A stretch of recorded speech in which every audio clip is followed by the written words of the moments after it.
It's a last chance for some of the young hopefuls to make this Mammoth team against LA. We'll tell you who stood out in preseason action.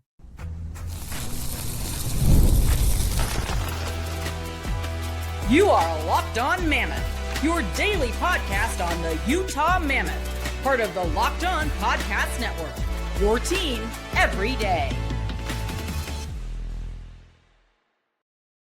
Hello, everyone, and welcome in once again to Locked On Mammoth. Thanks for joining us. I'm veteran NHL voice Tom Callahan, joined as always by longtime team analyst Robyn Leaño, and together we are the dynamic duo that brings you Locked On Mammoth each and every single weekday. Thank you for making us your first listen when it comes to the Utah Mammoth hockey team. Robyn, preseason action, the team drops to 0-4, but this is a game where I'm not putting too much in the loss because this was maybe the last chance for a lot of the youngsters to make an impression here and perhaps push for a roster spot. Got to let you know today's episode brought to you by FanDuel. Download the FanDuel app now by visiting FanDuel.com and win $300 in bonus bets if your first $5 bet wins. Later on this week, we know we're going to see more veterans in the lineup as the Mammoth draw closer to opening night. But Robyn, tonight in Boise, Idaho, Mammoth and Kings, I think this was the last best shot for some of these youngsters to make an impression. It absolutely was, and that's why we saw so many young players in the lineup. You just take a look at what the lineup was that they posted. And I mean, you can pick out so many rookies and or young individuals. Aginla, Boot, Baudouin, Simashev, Agazino, Carcone getting another shot back in. I mean, he's a vet at this point, right? He's been around long enough, but yeah, decent amount. Hebig, Gabe Smith, all getting a shot, right? They needed to show up, and they needed to be like, hey, this might be our last shot. Like, for at least in this round. So it's a 3-2 loss overall in the game. Utah actually did outshoot the Kings 25-17. It was our first look at the Black Mammoth uniforms. Robyn, what were your thoughts? What do you think? How do they look? You like it? I love how they look on the ice. I feel like it just looks so clean. And look up close. It just looks so crisp, and I love them. Yeah, I do love them. I did like the uniforms. I actually thought it was really cool to see the black. Like black with like a contrasting color like that blue and white. I think it just works so well, right? I mean, it's simple. They're not trying to jam 64 colors into one uniform. Right. No, and there's maybe I'm biased because I see as the precedent. I've seen team, one of my childhood team use black as his third jersey for a long time, and I always loved how each and every iteration looked because it's black with like just a splash of its main color, and that's what their main jersey is for Utah, right? It's black with the white and then that, but with that blue in there that works just so perfectly. That's why I love them. I love them. Even the Miami Dolphins dropped a black jersey on Monday night, which actually I thought was kind of sharp. I thought I would hate it. Didn't hate it. So let us know in the comments if you like the black jerseys. Go ahead and drop one down there. Let us know what you think. Real quick, scoring by period. Kings got one in each period for 3. Utah, both their goals came in the second period. Shots by period, the Kings were 8, 6, and then only 3 in the third, while Utah went 7, 7, and 11 as the Mammoth pressed late to try to tie it up. 0 for 3 for the Kings, by the way, and 0 for 2 for the Mammoth on the power play. Yeah, Tom, it's really interesting you mentioned that because taking a look at, you look at the shots, you just look at the way the game pace went. To be honest, outside of the 2 LA goals earlier on, like I felt like after that, Utah really started to take control. I felt like they commanded possession for a huge chunk of the game. I would agree with that. I will say a couple of things, Robyn, just comments off the top of my head. I think Veg is going to need at least one more game. I don't think he's quite in gear for the season yet. So I'm a little concerned, but let's see what the next game brings whenever Veg starts again. Might not be next time out. It might be Vanacek. Daniil Boot, goal, assist, 2 points, +1 tonight. That's a positive. And he goals. Yep. And Cam Hebig had a goal in there as Hey. well. So and it was a very nice goal. It was a great shot. Oh, beauty shot.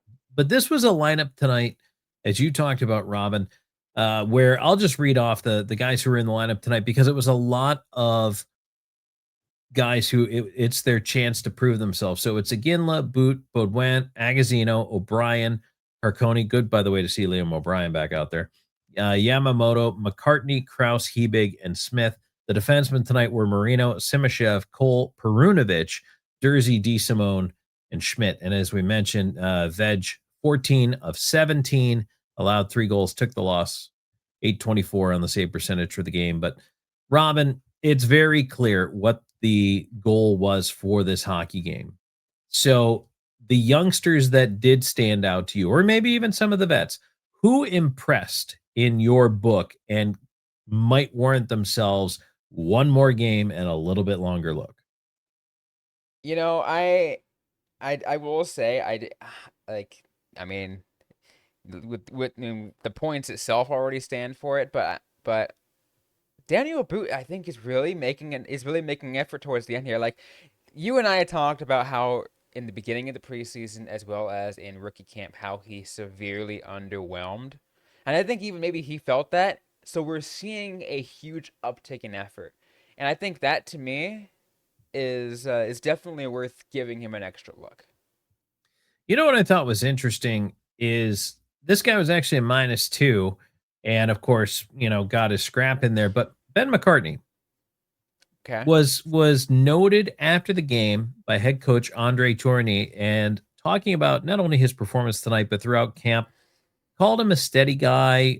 You know what you're going to get, which, I mean, that's nice when a player doesn't surprise you with anything in their game. Sometimes, steady, slow but Right. steady can win the race.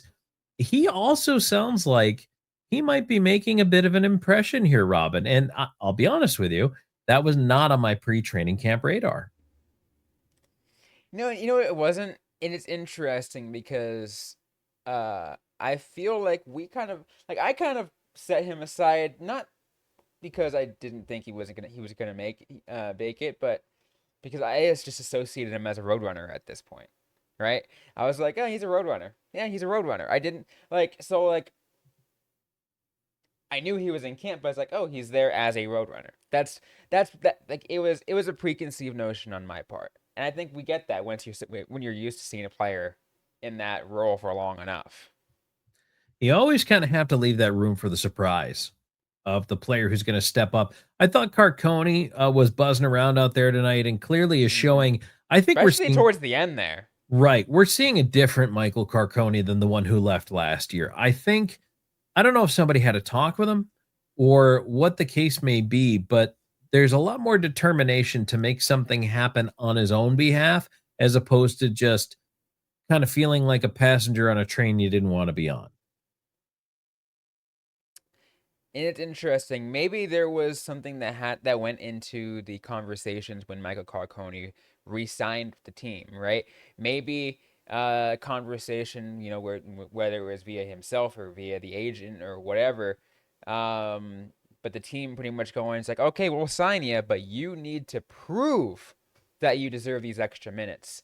So put in the extra work and prove it to us. We want to see it. And I feel like he took that to heart. He really did, because he's just like, okay, you want proof? I will give you proof. Absolutely. And I mean, that's it. Your output on the ice is going to be the proof that we need. And that is the only proof that matters, Robyn.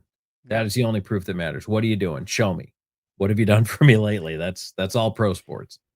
So, Robyn, I want to talk about the defense, because the everydayers will know, or maybe have at least a clue, of the player I'm going to talk about here, because I don't know, I'm starting to get a feeling about this particular player possibly having a shot at being the 7th or 8th D when we break camp. Today's show brought to you by Monarch Money. Most people can't name all their financial accounts or even what they're worth, whether it's your 401ks, maybe you've got some property, you've got investments, and when you don't have that full picture altogether in front of you, you can actually end up leaving money on the table. And that's why there's Monarch Money. It's an all-in-one personal finance tool that brings your entire financial life together in one clean, easy-to-use interface on your laptop or your phone. Monarch is built for people with busy lives. If you've been putting off organizing your finances, Monarch is for you. Monarch does the heavy lifting for you. You can link all your accounts in minutes, see clear data visuals, get smart categorization of your spending, and finally, feel in control of your money without ever touching a spreadsheet. Some of the things that Monarch will help you do, it'll kind of help you find what I call leaks. You're leaking money here, you're leaking money there. You ever wonder where your paycheck goes sometimes and feel like, man, I didn't spend that much? Well, Monarch can help you identify areas where you're not saving as much as you thought. It helps you notice inefficient investments as well. Maybe the allocation's a little bit off. Maybe you can find forgotten 401k. Wouldn't that be nice? Maybe you left one behind when you left the job. Monarch can help you find it. Don't let financial opportunities slip through the cracks. Use our code LOCKEDONNHL at monarchmoney.com in your browser for half off your first year. That's 50% off your first year at monarchmoney.com with our code LOCKEDONNHL. Tom Callahan, Robyn Leaño back here with you. Thank you so much for joining us. Hey, if you like what you hear, please subscribe. Go ahead and hit that subscribe button right now.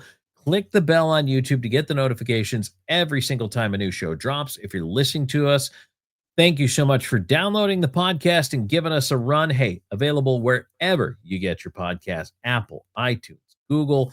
I use CastBox, iHeart. We're all over the place. So tell your friends, and we appreciate you being here. And Robyn, I want to talk about the defense. Again, 3-2 loss to the LA Kings in a game that really was more about getting looks for players, because we are going to see more of the veterans come Thursday's game. Once again, a rematch against the Kings.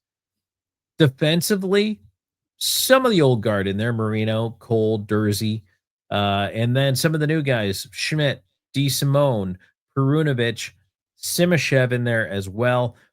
But the guy I want to talk about, and I'm starting to get excited about, believe it or not, this could turn out to be a steal. Scott Perunovich, +2 tonight, was on for both goals for. No goals against. I'm starting to like this, Robyn, because I feel like Perunovich at 26 is coming in at a point where perhaps there's room to make an impact. 7th, like I said, 7th, maybe 8th D, and you never know how things are going to go, but boy, I'm really curious. They've got to give him another game at least. They've got to give him another look, the way I feel about it right now. I would be shocked if they don't, and actually a little disappointed if they don't. No, you make a good point, right? And I feel like when you put numbers like that, preseason game or not, right? I mean, again, preseason when it matters, right? Because you need to be able to get face for, you need to fight for your spot to do it. But the point is, when you put up those numbers, you're still telling the team, okay, yeah, you know what? I feel like I have what it takes to be that guy. I can be in there. We're not expecting Perunovich to be the next, Sean Dursey. We're not throwing things out there, but it's a good sign. And I feel like, Tom, you're right. I feel like he is fighting for that 7th, maybe 8th D-man. And we know they probably will end up having 8 defensemen in the, in the roster rotation, because Torney loves to run the 11-7. So might as well just always have but also have stashed in the press box your one extra defenseman. And stuff happens, as we've seen with this Utah team. Stuff happens. Yes. Always be prepared. Yes. By the way, Perunovich is 27 now. Was 26, but now is 27.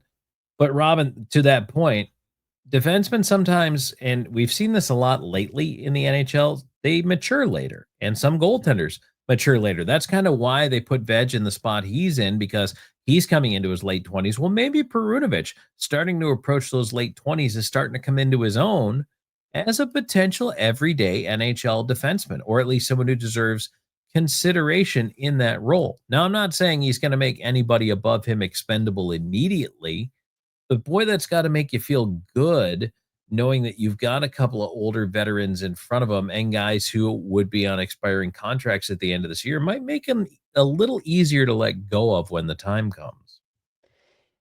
this is the beauty of what Bill Armstrong does when it comes to putting a team together, right? Is bringing in blocks that are team friendly, but also can in multiple different ways. This a player who has something to prove and can build something and can actually turn out to be something great, but also if anything would have happened, they're not going to bog down the team. It's not going to create a huge weight and have them stuck in cap hell for a couple of years, right? I think that's what's the beauty of what Bill Armstrong is doing, right? Is able to create these friendly enough deals where, okay, maybe you're not working out here, maybe you are working out here, but we need to unload you for some other assets or whatever, and so we're gonna go ahead and, but another team wants you, so it's easy to unload you because that contract is a lot easier to get rid of or to move around. Robyn, I do want to tease that later in the week we are going to talk. It's funny you brought that up. We are going to talk about one giant contract that was just signed in Minnesota. Yeah. We're not going to do it on this show. We don't have No. space for it on the show. But believe me, not only are we going to get into talking about the crazy money that Kaprizov signed for, but also the implications moving forward, because that has set a crazy high bar. We're going to talk later in this show about the AHL to Utah, because that is also something that has come up here lately. But Robyn, before we turn the page on this, again, this preseason game was probably one of the least affected for me I am by the actual score. Mm-hmm. Yeah, I would have liked to see him put up 6. Who doesn't? But as far as it goes at the end of the day, what is your analysis of this 60 minutes? What does it mean for the Mammoth, for the guys trying to make the roster? What are your thoughts? Is for the most part, like I said, I liked what I saw from some of the players who are fighting for a spot, and I think again, that's what matters to me. It's not the end score on this scenario, but it's seeing what impact these players made. Right? It's taking a look at, okay, what did Aginla do? What did Baudouin do? What did Boot do in these very specific scenarios? And for the most part, I felt like I liked it. And it's going to make a fight for for very few roster spots available that much more difficult. And I'm honestly, it's gonna be very excited when maybe a couple of hours from when you are listening, maybe you might hear another round of cuts. Danny Goals is looking pretty good right now. Got to say, he's been finding the net. Yeah. Been showing the offense. And we'll analyze if cuts do happen, by the way, later today. We will Yes. analyze them on the next show. So be sure to stay tuned on that. If you want to know, maybe you're listening to this later today, expecting to hear it. No, we'll talk about that later.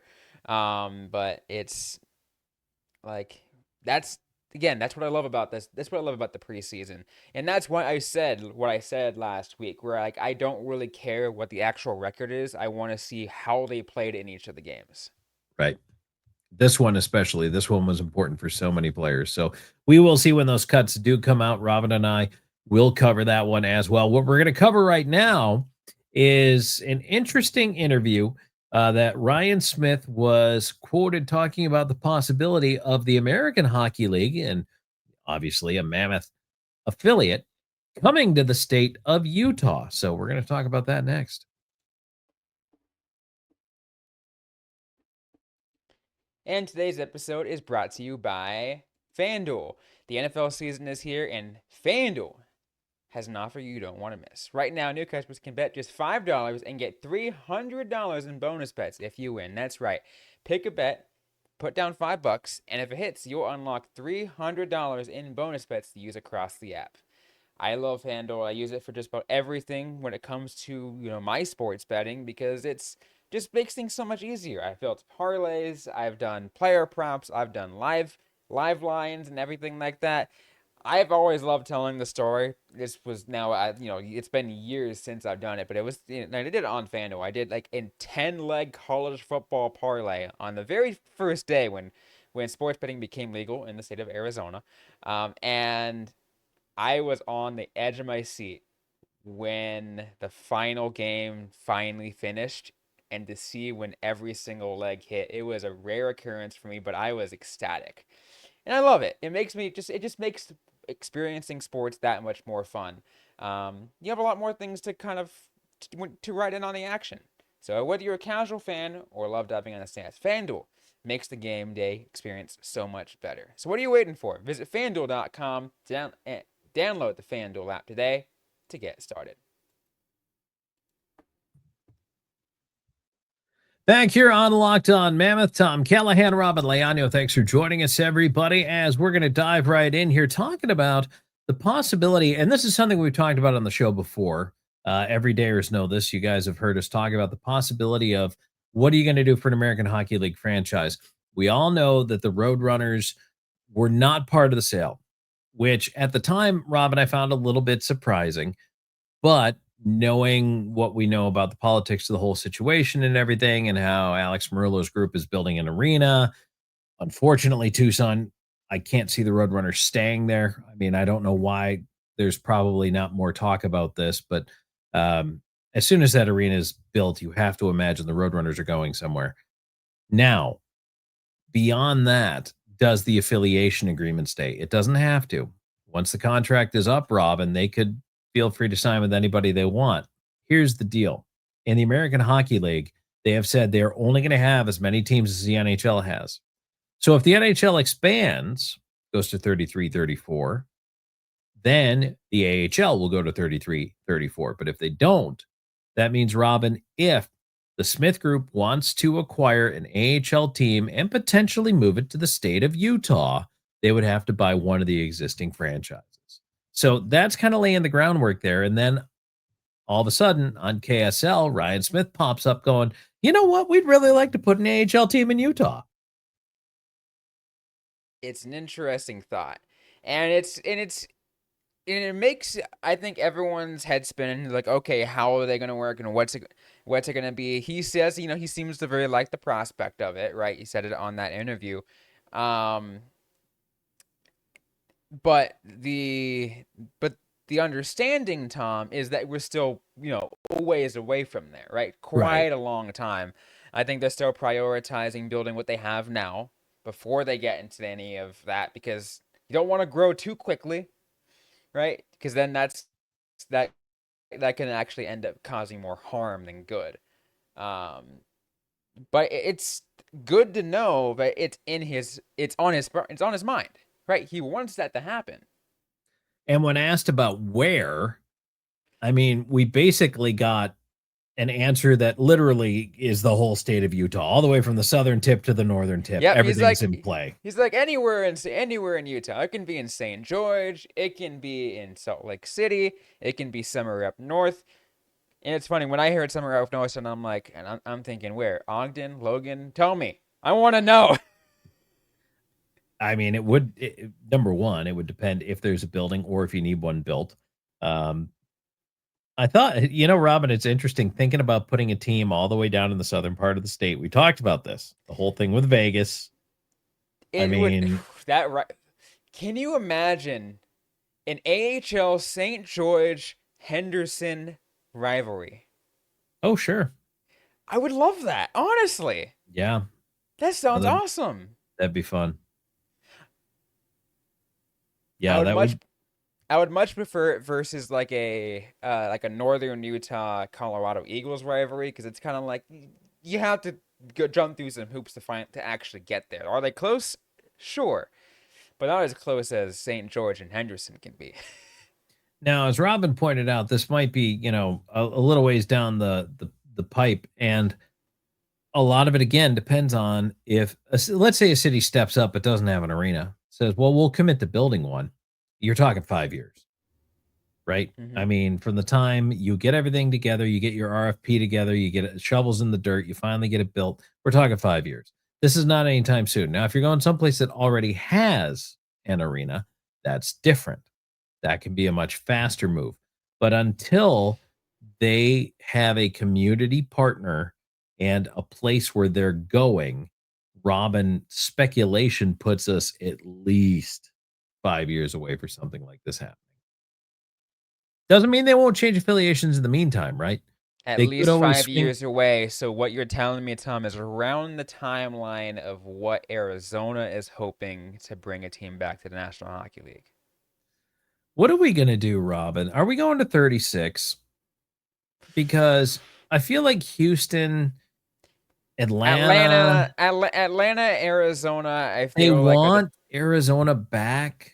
If it happens, they definitely want the market back. They want Houston because it's a huge market. Yeah. Credit to Arizona. They're getting their thing started now. It's just, they have a plan in forth. They don't have something concrete yet, but they're talking about them getting the plan, which is kind of cool. But then there's Portland.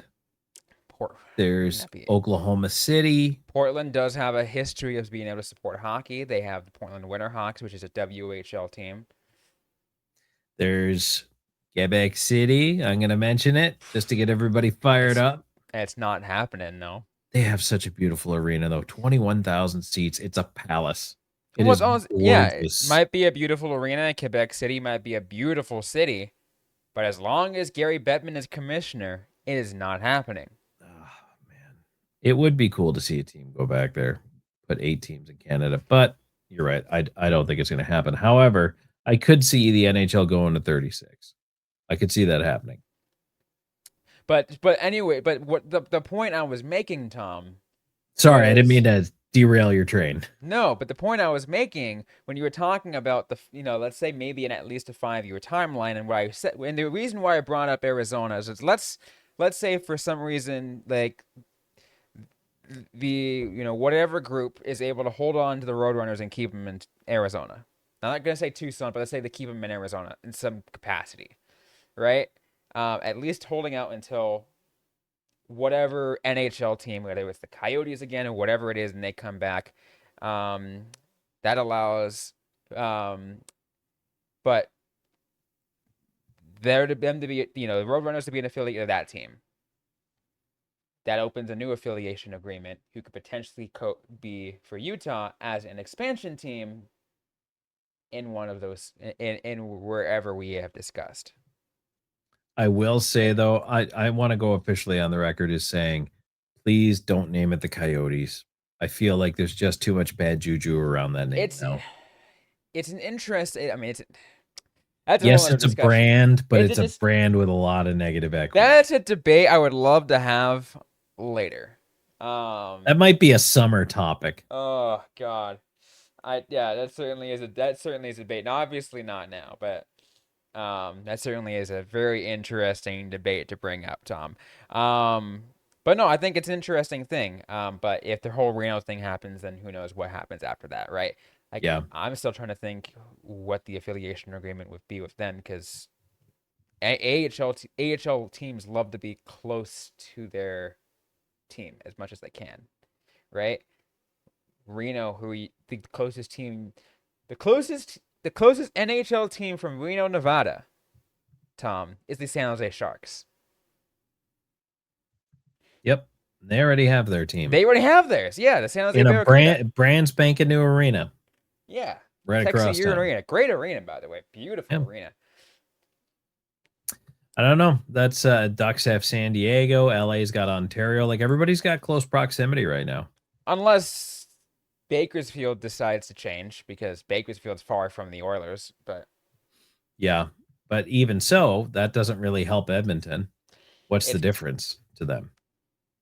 Closer, because maybe Edmonton would have to put their team in Canada, I think, to reap more benefits. Same with just like how Calgary moved and Vancouver, moved Stockton, right? And Vancouver moved Utica over to Abbotsford. Yep. So we're seeing that trend happen, because it makes sense, right? Because travel costs. Yes, absolutely. So just a topic we wanted to bring up. It's not something that I think is going to happen right away, or we'll even have much more on it, but just know they are thinking globally on this whole thing. They're thinking of the state of Utah. They're also thinking of every single possible way to grow the game and weave it even further into the fabric of the community in the state. So one last thought I will give. Did you just as a whole side note, Tom? Did you see it all? And if you didn't, no worries. I'll tell you to watch it after we finish recording this show. That the New Mexico ECHL team has officially made its actual announcement, its team name, and its whole identity. I didn't. I'm really hoping it was Scorpions, but It's not. Missed an opportunity there. But no, I'm very aware of that franchise coming in. I actually worked with a guy who is now the equipment manager with Orlando, but he was from New Mexico and he was very excited about the potential for this team coming in. And then when it became a reality, so believe me, I've been filled in pretty much from the get-go on the growth of. So I can't wait to see if they're the spiders, the tarantulas, the Gila monsters, the lizards, the haboob, the turquoise. I don't know, whatever they decided to call them. So I'll find out. Yeah, I won't. Hatch chilies. Should I just say it now, or at this? Yeah, point? I guess They're the goat heads. The what? The goat heads. Why? I don't know. The goat heads? Introducing the New Mexico goat heads, born of the desert, built to endure, known for sticking wherever it goes. That's what they tweeted. Okay. I mean, sure. All right. Well, there you go. The New Mexico goat heads. Coming to Rio Rancho, New Mexico in 2026. Let's go heads. Because they're not going to. I mean, they should be the goats, but they'll be the heads. That's just the way it'll work out. Robyn, if somebody, go ahead. Go ahead. I said it's gonna end up being a meme. It's gonna end up being a meme. It already is a meme. Probably. It's probably rocketing its way across the hockeyverse right now. So, if somebody wants to see that meme on our social media, because I know you're gonna retweet it, where are they gonna find us? You can find us everywhere on social media at Locked On Mammoth, at Locked On Mammoth. You can find me personally at Robyn_Leaño. I'm personally a lot more active over on Twitter/X. I'm gonna get a new handle at Goathead Tom. I'm gonna get behind this team, 100%. Or you can just find me on Blue Sky at Tom Talks and on Twitter at Callahan on Air. So, all right. Well, that was a fun way to end the show. But as always, you can drop us a comment. Let us know what you think on the topics we talked about today. And if you have any suggestions for a future show, we're open to those as well. Steve, this is why you stay to the end, everybody, because there is every chance the train just comes off the tracks for the last 5 minutes. So thanks for joining us. As always, this has been Locked On Man.